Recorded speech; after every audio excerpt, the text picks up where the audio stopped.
Calculus 3. Today's topic it is cross product in section 2.4. First, a little thing to remind before we get to cross product. It is determinant of a 2 by 2 square matrix. I hope you know that. A 2 by 2 square matrix. Then it has determinant. Determinant, it is single number. It is AD minus BC. So it's a single number, right? It's a lot easier to handle the cross product, to remember the cross product using the determinant, using the 2 by 2 determinants, okay? So now let's take a look how the cross product it is really defined. And to ease the discussion, I'm just considering those three-dimensional vectors. So vector U has U1, U2, U3. Vector V has V1, V2, V3. Accordingly, U cross V. Remember in the previous section, we have the dot product. We write U dot V. Now for the cross product, we write U cross V. U dot V, U cross V. Certainly these are different things.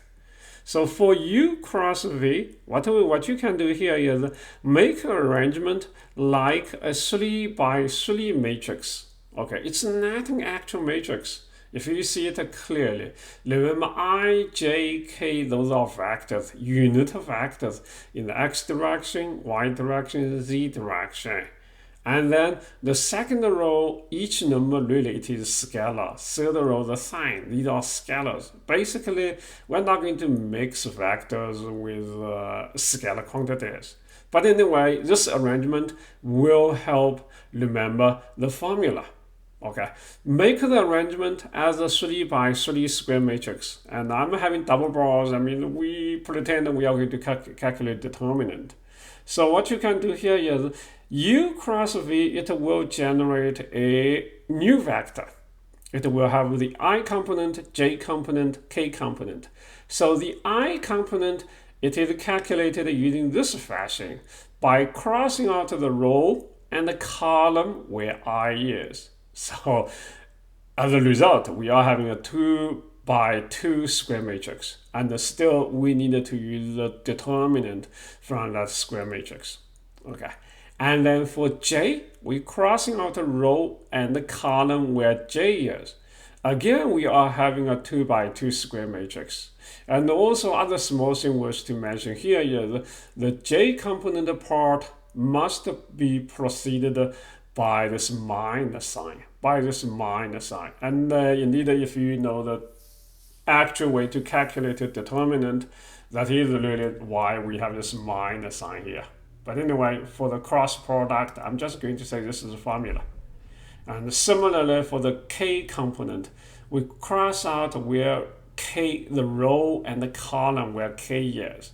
So we are having another 2 by 2 determinant square matrix left. So U cross V, it is a new vector. It is a new vector. And the vector can be found, can be remembered using the matrix arrangement. Okay. So now in the end, if you want to follow the formula from textbook, this is how the formula would look like. You calculate each determinant, U2 V3 minus U3 V2. Then U1 V3 minus U3 V1. And also for the J component itself has a minus in the front. Okay. And then for the K component, we are having U1 V2 minus V1 U2. Did I? U2 V1. Yeah, I think I typed it correctly. U cross V. Cross product, it is a new vector. It is generated in this fashion. We'll take a look at the actual calculation in a moment. And before I get to the examples, two things to explain why we make the arrangement for a cross product like such. A cross product, it will generate a new vector. And the new vector, actually, it is orthogonal to both U and V. And well, this result, it is very interesting and it is very useful. And we will see the application of this orthogonality of the cross product in actually in the next section. Okay. And also, there's another very useful result when you consider U cross V. As we mentioned earlier, when we consider U cross V, and certainly there's an angle there, and you need the angle part, it is explained in the data product. And also, I want to see here, it is clear. Using U and V, we always can get a parallelogram, right? And then the area of such a parallelogram, it is just the norm of the cross product. The area of the parallelogram here, it is the norm of the cross product. Very interesting, right? Otherwise, I guess, well, you see the parallelogram, you have U and V, then it will take a lot of work. It will take a lot of work to calculate the area here. But anyway, somewhat using cross product, it does give a quick answer here. Still, it takes work to do the actual product, cross product. Okay. I just took the examples from the textbook. The first example, it is checkpoint 2.37. It is to find a unit vector orthogonal to both A and B.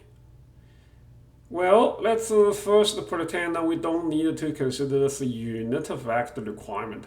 Just consider a vector orthogonal to both A and B. We just said a moment ago, the cross product, it is a vector orthogonal to both A and B. Well, for this example, we're using notation A and B. Okay, so no doubt, to find out such a vector, we calculate the cross product. And remember, usually, actually, this is all what I always do. I really don't bother with this last line of the formula because certainly I can give a try to remember it. But anyway, I guess not for long, I will forget this arrangement. All about 1, 2, 3, how we remember this thing. And indeed, if we use the matrix arrangement, okay, form a kind of 3 by 3 square matrix. The first row, it is always I, J, K. The second row is the components of A. The third row, it is the components of B. So A cross B, A cross B, okay. And then we understand that we need to have the determinant, right? So we expand along the I direction and cross out the row and the column where I is. So I got this 2 by 2 determinant matrix. And then for J starts with minus, then we cross out row and the column where J is. So I have another 2 by 2. Then for the K, pretty much the same thing, plus cross out row and the column, another 2 by 2. And then for each 2 by 2, we calculate the determinant. We calculate the determinant of 0 minus 3, so negative 3i. And this turns out to be 16 minus 3, so that's 13. But anyway, there's another minus, so minus 13j. And for the k direction, it's just a 4 there. Okay, so this is a cross product. And then speaking of the area of the parallelogram, it is the norm of the cross product. Okay, so the norm of the cross product, it is the square root of sum of squares of each component. So square root of negative 3 squared, negative 13 squared, plus 4 squared. I believe the number should be fine. And you help me double check. If you see anything wrong, let me know. Hopefully it should be fine. Okay. So, yeah, this is the norm. And then for the norm part of the calculation, basically we want to find out a vector orthogonal, which this is what we did.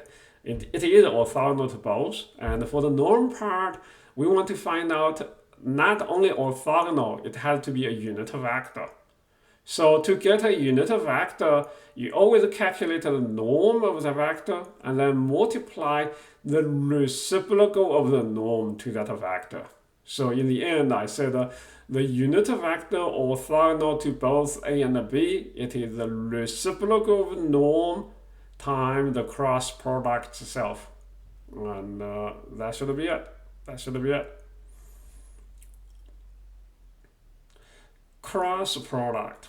Cross product. I think I have one more example for this section. Hopefully it should be easier to explain. And this time the question might look a little weird and it may not require vectors or calculus things. But anyway, it can be answered a lot easier using vectors. We want to find out the area of parallelogram with 4 vertices, P, Q, R, S. A parallelogram could be a situation just like that, right? A parallelogram, and then you may have P, Q, R, S, P, Q, R, S, right? So what I did here is, well, starting from point P, I calculated the vector from P to Q. P to Q, basically I can say, I really want to say that's Q minus P, the difference of the corresponding components. 7 minus 1, that's 6. 1 minus 1, 0, and 0 again. And also I try to find out another one. Another vector, another cross vector, that's from P to R.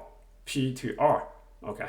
And then it turns out to be PR. It is in the fashion of R minus P. So that is 9 minus 1, 4 minus 1, 2 minus 0. So that is 8, 3, 2. And then remember the cross product really will tell us two things. A vector orthogonal to both, and also the norm of the cross product, it is the area of the parallelogram.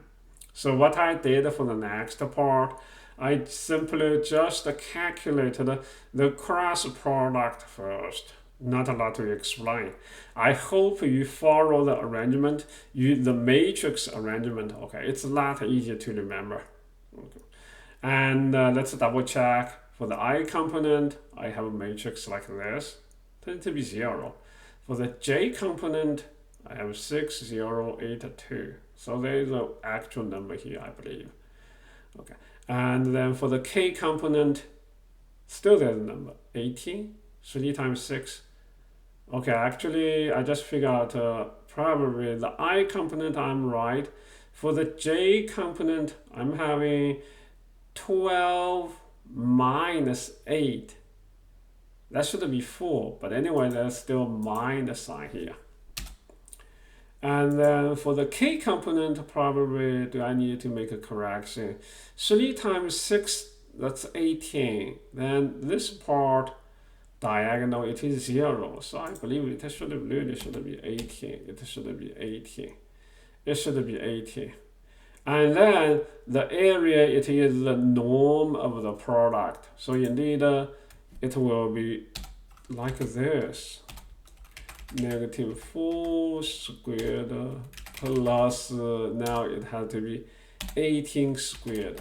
And now I really don't know how the number would look like. Try to see if I can get this number correctly. 18 times 18, that's 4. 8 times 4, 8 times 8 is 4, 8 times 1, 8, 144, 18. I'm giving this 300. 18 squared, that's 324, then plus 16, that's for 4 squared. I think that's 340. It should be 340. I'm just going to leave the number like that. I'm just going to leave the number like that. Hopefully it should be all right. So this part, it is the discussion of the cross product. I hope you see the difference between cross product and the dot product. Cross product, it is a new factor. If you remember dot product, it is scalar quantity. Okay. Cross product, it is a new factor, and it is arranged in a matrix format. Then we do all the calculation according to the determinants of 2 by 2 matrices. Two things about the cross product. Cross product, it is giving a vector orthogonal to both u and v. And also another very important thing about the cross product. U cross v, it is the norm of the u cross v. It is the area of the parallelogram formed by u and v. 2.4 cross product. Hey, thank you for watching. See you next time.